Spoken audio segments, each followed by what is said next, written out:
Welcome everybody to the slimy, slithery pits of hell. I am your host Brallus here, and now it's time to talk about Diablo 4. Diablo 4 has been announced at Blizzcon 2019, and I can say I'm pretty excited. I mean, I do think this is a cover-up for all the Blitzchung business that went on and all the political mumbo-jumbo. Listen, guys, that's been covered halfway to f***ing hell by every YouTuber in the world, so as you probably noticed, we kind of avoided that. We like to stick more towards the gaming community and just go over reviews and announcements and things like that. We don't want to cover everything that every other YouTuber is covering. Now, I've been trying to find some actual straight-up gameplay of the game, so as you'll see in the background, there's a lot of trailer footage, maybe the same trailer looping in the background showing some gameplay.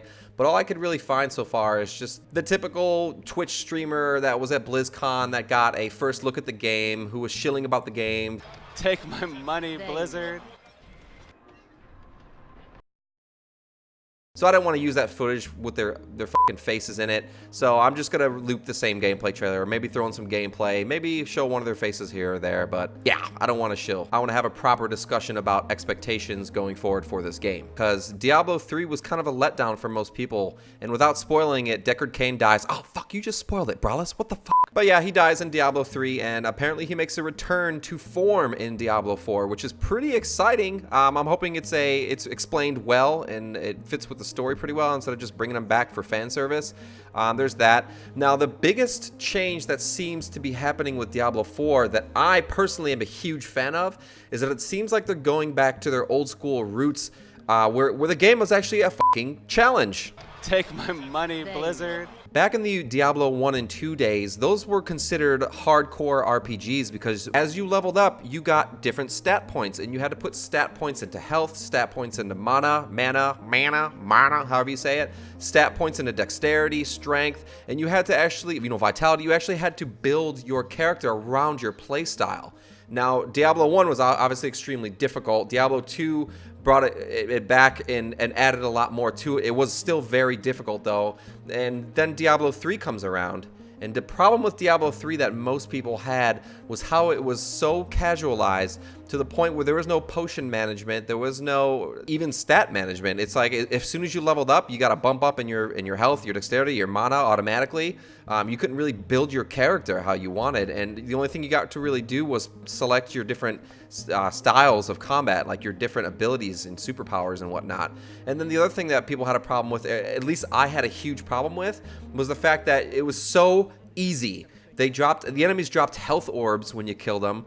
You never really felt like you needed to use a potion unless you got a little bit farther into the game and were playing on a much harder difficulty like Nightmare or even Infernal difficulty. And there was a mode where you can put it on permadeath, where when you die, you're dead. That's it. Your character's wiped. You got to start over from the beginning. Now, Diablo has always kind of had that mode, especially in Diablo 2 with the secret cow level and whatnot, but I shouldn't have to play the game on that high level of a difficulty to where I risk losing all of my shit in order to get a challenge out of the game. Diablo was always a challenging game. There was potion management where you actually had to worry about carrying a certain amount of mana potions or health potions in your inventory, and you had to manage that around the equipment that you were carrying or the loot that you were picking up.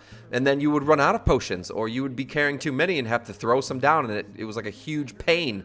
And there was all these different factors you had to worry about in Diablo 1 and 2 that made a huge difference and took a toll on your character. Now, in Diablo 3, it didn't feel like there were really any stakes. It felt like 3/4 of the game were on easy mode, even when I was playing on hard.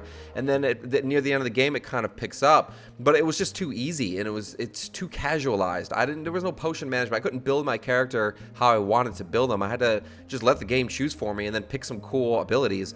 Now, I'm really excited for Diablo 4 because it looks like it's going dark. It looks like it's taking a much darker tone. It looks a little bit more goth. It looks a little bit more hardcore compared to Diablo 3. So I'm excited about the art direction and the atmosphere that they're creating. Take my money, Blizzard. Now, what I'm really hoping, and what I've seen so far, is that they have skill trees, meaning, your abilities, your skills like Chain Lightning, Fireball, all the rest of it that Diablo's always had. They have a talent tree now, which they're introducing. It's more of a personalization or customization option that more in line with what Diablo 2 had, but it's something a little bit newer, and it's going to allow you to really deeply customize your character. But I still haven't exactly seen like in the character screen when you level up, being able to put 1 point into dexterity or 1 point into vitality, that makes a huge difference when you're customizing your character and really trying to come up with a great build, especially if you're playing in co-op. And I'm really hoping that they add that. It is still very early development.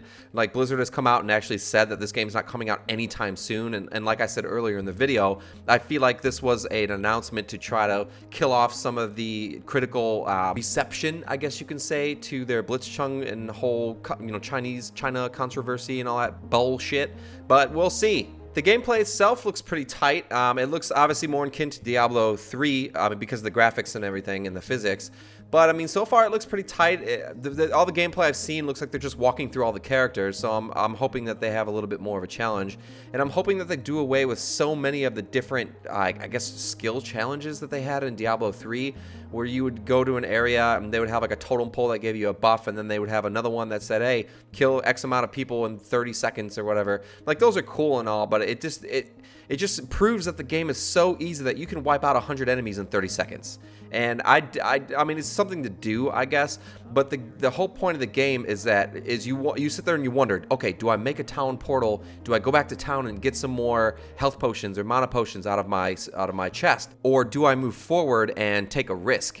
And now I didn't feel like in Diablo 3 that there was any sort of risk, so I'm really hoping that they bring that difficulty back and really ramp it up to give players a challenge. Some people were a little skeptical of the mounts as well, making the game a little bit too easy or too casual, like being able to skip through everything instead of doing the traditional walk around the whole map. Well, this is at least what I did. I would walk around the whole map on the outline and get like the general outline of it, and then I would walk through the center and kind of fill it in, check out the dungeons that were there, all the locales, grab all the chests and whatnot on the inside, and I'd fill in the map from the inside. So, people are concerned about the mounts possibly making the game too easy, making you be able to just run through everything. So we'll see what role the mounts actually play. They announced 5 different classes, 3 of which we know. They have the Druid, the Barbarian, and the Sorceress. So we'll see what the next ones are going to be. I don't know why they only announced 3. Maybe because the game is in such early development, or I'm hoping it's just because they're not going to add them in DLC, that they're just going to throw them in the game later at a later date when they have some more information.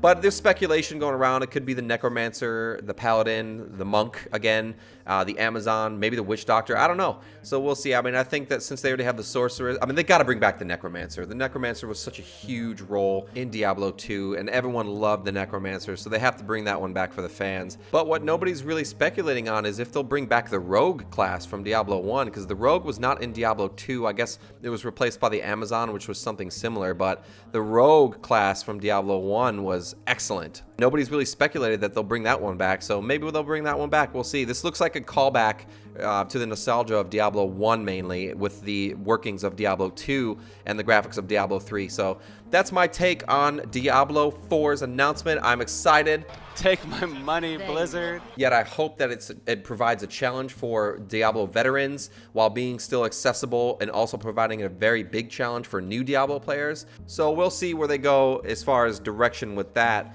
But thank you guys for tuning in. If you guys are excited for Diablo 4, or you have your own speculations as to what the rest of the classes will be, or if they'll add actual skill points, or maybe something that I might have missed, please leave a link in the comment. If you guys love gaming news that's apolitical, that's straight to the point, gaming reviews, please consider subscribing. We look at Talk Gaming as more of a virtual forum rather than just a text forum, so we love to engage in the comments with you guys. We usually always respond as much as we can. We try to keep up. There's only 2 of us, me and the 7th Sword.